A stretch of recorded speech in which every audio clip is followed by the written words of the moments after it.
रास्ते खुल गए थे और जो आज भी खुले हैं, अब इन रास्तों को मुकम्मल तौर बंद होना ही पड़ेगा। ये पुलिस सरबराह दिलबाग सिंह ने कुपवारा के दौरे के दौरान कहा।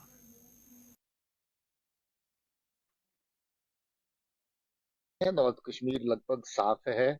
लगभग कोई भी रेजिडेंट मिलिटेंट जो है वो बचा नहीं है। इक्का दुक्का फ्लोटिंग मिलिटेंट्स इधर के उधर के इधर चलते रहते हैं और उनका जैसे मैंने कहा कि सफाया भी लाजमन है कि वो जल्द हो जाएगा। मैं साथ में ये भी कहना चाहता हूँ कि किसी मिलिटेंट के मरने पे हमें बहुत खुशी होती है, ऐसी कोई बात नहीं है। वो भी किसी के बच्चे हैं। हम चाहते हैं कि अगर कोई अपना राह छोड़ करके, अमन का रास्ता छोड़ के गलत रास्ते पे चला है, वापस लौटे, हथियार फेंके और आकर के फिर से घर के साथ अपना काम करे। हम उसके लिए भी बच्चों को अपील करते हैं। आज पूरे साल के अंदर तो सिर्फ 10 मिलिटेंट बने, पिछले साल 110 बने थे। आप ये देखें कि पिछले साल से इस साल में कितना फर्क है। और मैं कहता हूं कि अगर 10 भी ना बनते तो कितनी खुशी की बात थी। जो 10 बने उसमें से 6 मारे गए, जो 4 बचे हैं वो भी मारे जाएंगे। क्यों मारना चाहते हैं हम इन लोगों को? क्यों ये मौत के राह पे खुद को अपने आप को जो गमगीन करते हैं, क्यों चलते हैं?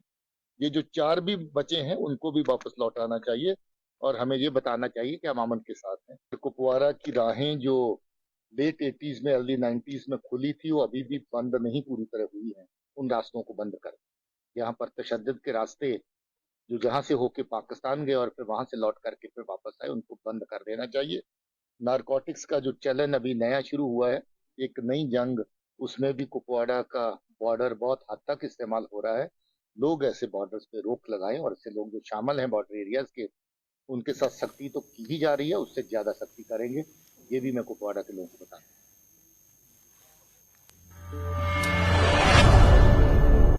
नाज़रीन, इसराइल की जानिब से फ़लस्तीन पर बमबारी का सिलसिला लगभग तीसरे हफ्ते में भी अब दाखिल हो चुका है और यह बमबारी का सिलसिला अभी रुकने का नाम नहीं ले रहा है। लेकिन साबिक वज़ीर आला उमर अब्दुल्ला ने कहा है कि मुझे समझ नहीं आ रहा है कि फ़लस्तीन पर इसराइल की बमबारी में निहत्ते लोगों की हलाकत पर दुनिया खामोश क्यों है। श्रीनगर में मीडिया नुमाइंदों से बात करते हुए उमर अब्दुल्ला ने कहा कि दुनिया ने यह साबित कर दिया है कि इसराइल के लिए अलग कानून और रूस के लिए अलग कानून है। उनका कहना था कि जब रूस ने यूक्रेन पर हमला किया था और सप्लाई बंद करने की खबरें आने लगी थी तो यूरोपीय यूनियन ने कहा कि यह वार क्राइम है, और जब आज इसराइल इससे बदतर हालात फलस्तीन के लिए पैदा करता है तो इस पर दुनिया खामोश तमाशाई बनी हुई है। उमर अब्दुल्ला ने कहा कि अब दुनिया को यह तय करना होगा कि रूस ने जो किया था क्या वो दुरुस्त था या कि फिर इसराइल की कार्रवाई भी गलत है। दुनिया ने यह शायद साबित किया है कि इजराइल के लिए एक कानून है और रूस के लिए दूसरा। जब रूस ने यूक्रेन का गैस बंद किया, पानी बंद करने की कोशिश की, खुराक बंद करने की कोशिश की, तो यूरोपियन यूनियन के सदर ने कहा कि this is a war crime. ये रिकॉर्ड है, ये मैं कोई हवा में बात नहीं कर रहा हूं। ये यूक्रेनियन प्रेसिडेंट का उस वक्त का बयान है कि लोगों को अपने हकूक से महरूम रखना, बिलखसूस खाना पीना और तेल, ये एक वॉर क्राइम है। अगर जो रूस ने यूक्रेन के साथ उस वक्त किया वो वॉर क्राइम था, तो फिर क्या जो इजराइल गाजा के साथ कर रहा है क्या वो वॉर क्राइम नहीं है? सीधी सी बात है। अगर वो गलत था तो ये कैसे गलत नहीं है? और अगर ये गलत था तो फिर जो रूस ने उस वक्त यूक्रेन के साथ किया वो गलत हो नहीं सकता। दोनों चीजें सही नहीं हो सकती। अब दुनिया को यह तय करना होगा कि क्या वो सही था या ये सही है। केंद्र सरकार ने इसमें कोई बात छुपाई तो है ही नहीं। पहले दिन से उन्होंने इजराइल का साथ दिया, क्योंकि इजराइल को अमेरिका, बरतानिया और इन बाकी मुल्कों से इतना सपोर्ट मिल रहा है, तो शायद यूनाइटेड नेशंस का असर जो है वो इतना नहीं है जितना हम चाह रहे थे कि होगा। उमर अब्दुल्ला ने मीरवाइज को पिछले 2 जुमा बंद करने से मुतल्लिक सवाल के जवाब में कहा है कि कुछ हफ्ते पहले सरकार ने मीरवाइज को रिहा करके बेहतर हालात होने के बड़े शोशे छोड़ दिए थे। ताहम दूसरी जानिब जामिया मस्जिद में 2 जुमा से नमाज की अदायगी पर पाबंदी की गई है। उन्होंने कहा कि जब ऐसे इकदाम उठाने की जरूरत पड़ती है तो फिर दुनिया भर में कश्मीर के बेहतर हालात का चर्चा करना ही क्यों है। जहां तक जामा मस्जिद या मीरवाइज की बात है, अफसोस है 3 हफ्ते पहले 4 हफ्ते पहले तो इतना शोशा करके आपने उनको छोड़ दिया था, ये कहते हुए कि अब हालात इतने ठीक है कि उनको बंद करने की जरूरत नहीं। अगर 4 हफ्ते पहले उनको बंद करने की जरूरत आपको महसूस नहीं हुई तो फिर लगातार 2 जुमा उनको बंद रखा गया और जामा मस्जिद पर फिर से नमाज पढ़ने की इजाजत नहीं दी गई। एक तरफ से तो दुनिया को ये कहा जा रहा है कि कश्मीर के हालात जो हैं बिल्कुल सुधर गए हैं, नॉर्मल हैं।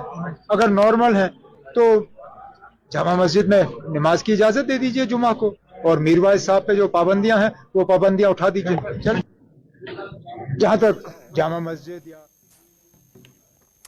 पीडीपी ने आज जिला गांदरबल और जिला बडगाम में इसराइल के खिलाफ एहतजाजी प्रोग्राम रखा था। ताहम पार्टी का कहना है कि लीडरान की गिरफ्तारी और खाना नजरबंदी से इंतजामिया ने इस प्रोग्राम को नाकाम बना दिया है। पार्टी का कहना है कि पार्टी के जनरल सेक्रेटरी डॉक्टर महबूब बेग, गुलाम नबी लोन हाजुरा, जिला सदर बडगाम मोहम्मद यासिन भट्ट के अलावा कुछ डीडीसी जो मेंबरान हैं, उनके अलावा पार्टी की जो क़यादत है जिला गांदरबल के अंदर, उन्हें या तो गिरफ्तार किया गया है या खाना नजरबंद रखा गया है, जिसकी वजह से इस प्रोग्राम को नाकाम बनाया गया है। इस हवाले से पीडीपी सदर महबूबा मुफ्ती की बेटी और मीडिया सलाहकार इल्तिजा मुफ्ती ने एक प्रेस कॉन्फ्रेंस दी, जिस दौरान उन्होंने कहा कि इंतजामिया ने पीडीपी के पुरअमन एहतजाजी प्रोग्राम को होने नहीं दिया है। उनका कहना था कि जब दुनिया में फलस्तीनियों के हक में लोग मुजाहरा कर सकते हैं तो यहाँ पीडीपी पर पाबंदी क्यों लगाई जाती है।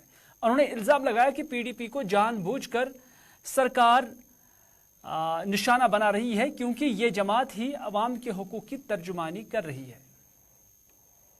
जो हम एक्टिविटीज करना चाहते हैं वो पीसफुल है। आप खुद देख रहे हैं द इंटायर वर्ल्ड, पूरी दुनिया में कैसे millions of people are coming out on the street, they coming out to support Palestinian civilians, जिन पे आप देख रहे हैं कितना जुल्म और सितम हो रहा है। Israel humanitarian international law flout कर रहा है, वहां उनने इलेक्ट्रिसिटी, पानी, मेडिकल सप्लाईज तक बंद कर दिया है। तो मैं यहाँ की लोकल एडमिनिस्ट्रेशन से पूछना चाहती हूँ कि आप पीडीपी पे सिलेक्टिवली ये क्यों आप बार बार टारगेट कर रहे हैं। पीडीपी के लोगों को ही बंद किया जाता है, और कल शाम से हमारे जो भी लीडर्स हैं, वो महबूब बेग साहब हो, गुलाम नबी हांजूरा साहब हो, they all been placed under house arrest. And जो डीडीसी मेंबर्स हैं, जो इलेक्टेड मेंबर्स भी हैं, उनको भी आपने थाने में इलीगली डिटेन किया है। तो why are we seeing this kind of treatment meted out to PDP? आपको लगता है कि जो यहाँ की बाकी जमातें हैं उनको शायद आप अपने अंगूठे के अंदर कंट्रोल कर पा रहे हैं। पीडीपी वाहिद ऐसी जमात है जो अभी भी जम्मू कश्मीर के लोगों के हकूक, उनके आइडेंटिटी के लिए लड़ रही है, लेकिन फिर भी आप देखते हैं कि एडमिनिस्ट्रेशन का जो व्यवहार हमारे साथ है वो कंप्लीटली बायस्ड है, प्रेजुडिस्ड है। And this is happening after a time जब आपने पूरी पार्टी को तोड़ दिया, मतलब आपने कंप्लीटली स्प्लिंटर कर दिया, यहाँ पे डंडा यूज किया जो ज्यादातर पीडीपी के लीडर्स थे, जो अब बाकी प्रॉक्सी पार्टीज में चले गए हैं। तो आप ये ट्रीटमेंट पीडीपी के साथ क्यों कर रहे हैं? वी आर सीइंग कि हमारी इंडियन फॉरेन पॉलिसी का शिफ्ट कैसे हो रहा है towards Israel, which is the अग्रेसर। And mind you, India was the last non-Muslim state to accept Israel, to recognize Israel as the state, and it was one of the first non-Muslim, non-Arab states to recognize PLO, which was the Palestinian Liberation Organization. So these are questions that I want to ask the administration कि आप बाकी इधर BJP के जम्मू कश्मीर के सदर रविंद्र रैना का कहना है कि भारत की फलस्तीन और इसराइल दोनों के साथ अच्छे ताल्लुकात है और इसलिए भारत दोनों मुल्कों में हो रही इंसानी हलाकतों पर अफसोस कर रहा है। रैना ने कहा कि लाशों पर सियासत नहीं होनी चाहिए। भारत देश, हमारी फॉरेन पॉलिसी अगर आप देखेंगे तो फलस्तीन के साथ भी हमारी दोस्ती है, तो इजराइल के साथ भी है, और इसलिए हम नहीं चाहते कि ना कोई फ़लस्तीन का और ना ही कोई इजराइल का बेगुनाह व्यक्ति का खून बहना चाहिए। नहीं, खून किसी भी बेगुनाह का नहीं बहना चाहिए। बाकी रही बात सियासत की, मुफ्ती कह रही थी कि भारत सरकार चुप। लाशों पर सियासत नहीं होनी चाहिए। अंतिम सवाल, जम्मू कश्मीर में किस तरह से आप देखते हैं वर्ष हरदुना, रमहाल, हंदवारा में आज कई लोगों ने पीपल्स कॉन्फ्रेंस में शमूलियत इख्तियार की है। इस सिलसिले में आज यहां एक तकरीब मुनक़द हुई जिसमें पार्टी सरबराह सज्जाद गनी लोन ने नए लोगों का इस्तकबाल किया। पीपल्स कॉन्फ्रेंस का दावा है कि ये सभी अफराद नेशनल कॉन्फ्रेंस से ताल्लुक रखते थे, जिन्होंने आज पीसी की पॉलिसी को अपनाते हुए इस पार्टी में शमूलियत ही इख्तियार की है। उन्होंने कहा कि इलाके के अंदर ये नेशनल कॉन्फ्रेंस के लिए बड़ा नुकसान, जबकि पीपल्स कॉन्फ्रेंस के लिए एक बड़ी कामयाबी है। ये हमारे लिए बहुत खुशी और फख्र का मौका है। तारिक साहब हम तो नेशनल क्या मेरे दिस में भी तारिक साहब पुछता शिर कराएं तो इतना तुम जुतो तो चुन तक बीएससी जुतो गोले लाने जुतो ना ठीक है जुतो बाकी उन्हें दिया, उन्हें बेइज्जती दी, उन्हें लाचारी दी, बेचा दिया, उन्हें दिया। सीपीआईएम के सीनियर लीडर मोहम्मद यूसुफ तारगामी ने आशा वर्करों के हवाले से श्रीनगर में आज एक प्रेस कॉन्फ्रेंस दी। उन्होंने कहा कि आशा वर्कर सख्त मेहनत कर रही हैं और वो हुकूमत के अहकामात हर हमेशा उन पर अमल भी करते हैं।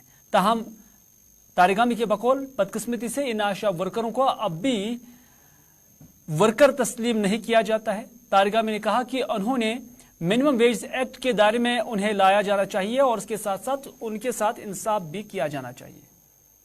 यहाँ जम्मू कश्मीर में सख्त तरीन हालात में भी ये हमारे आशा वर्कर्स उन्होंने अपने फ़राइज़ को अंजाम दिया। यहाँ के हेल्थ डिपार्टमेंट ने रिकमेंडेशंस भेज दी है यूनियन गवर्नमेंट को और यूनियन गवर्नमेंट ने अमलन उसूलन ये मान लिया है कि नए माली साल से आशा वर्कर्स को 2000 की जगह 3000 रुपये मिलने चाहिए और जहाँ तक वर्दी का ताल्लुक है इसको बढ़ाकर शायद 3200 रुपये किया जाए और डेस्क जो फीस है वो 150 रुपये किया जाए। आशा वर्कर्स के साथ एनएचएम वर्कर्स के साथ काफ़ी नाइंसाफ़ियाँ हैं और इनकी ये मांग कि उन्हें मिनिमम वेजेस एक्ट के दायरे के अंदर लाया जाए जायज़ है और ऑल इंडिया लेवल पर भी इन यूनियनों का ताल्लुक है और मुसलसल आपस में मुशावरत से काम लेना होगा और आने वाले वक्त में अगर सरकार ने इन मांगों को माना नहीं तो लाजमी तौर पर आशा वर्कर्स फिर से जदोजहद का रास्ता अपनाने। उधर फलस्तीन के आम लोगों के साथ इजहार यकजहती के बतौर आज अंजुमन साहिब जमा के ज़ेर एहतमाम संको कारगिल में एक रैली निकाली गई जिसमें तालिबात की खासी तादाद ने शिरकत की। एहतजाजी बच्चों ने कहा कि फलस्तीन पर जारी मजालिम को रुकवाने की अक़वाम मुत्तहिदा से उन्होंने अपील की है।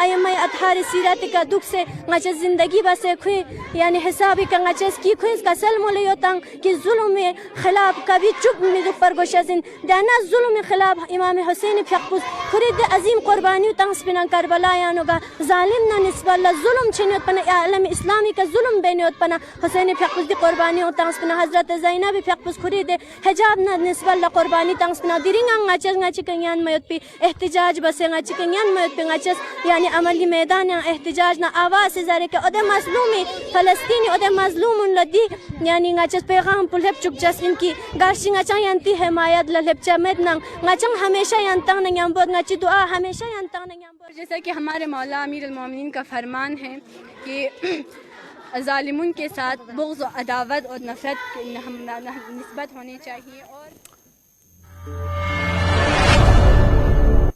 और आज विजयदशमी है और श्रीनगर के शेर कश्मीर स्टेडियम में आज इस दिन की मुनासबत से यानी जो दशहरा है इसके मौके पर रावण का पुतला जलाया गया और इस हवाले से मुनक़्क़द तकरीब पर आज लेफ्टिनेंट गवर्नर मनोहर सिन्हा के मुशीर आर भटनागर यहाँ पर मौजूद थे। उनके हमरा डिप्टी कमिश्नर श्रीनगर और दीगर लोग भी यहाँ पर मौजूद थे।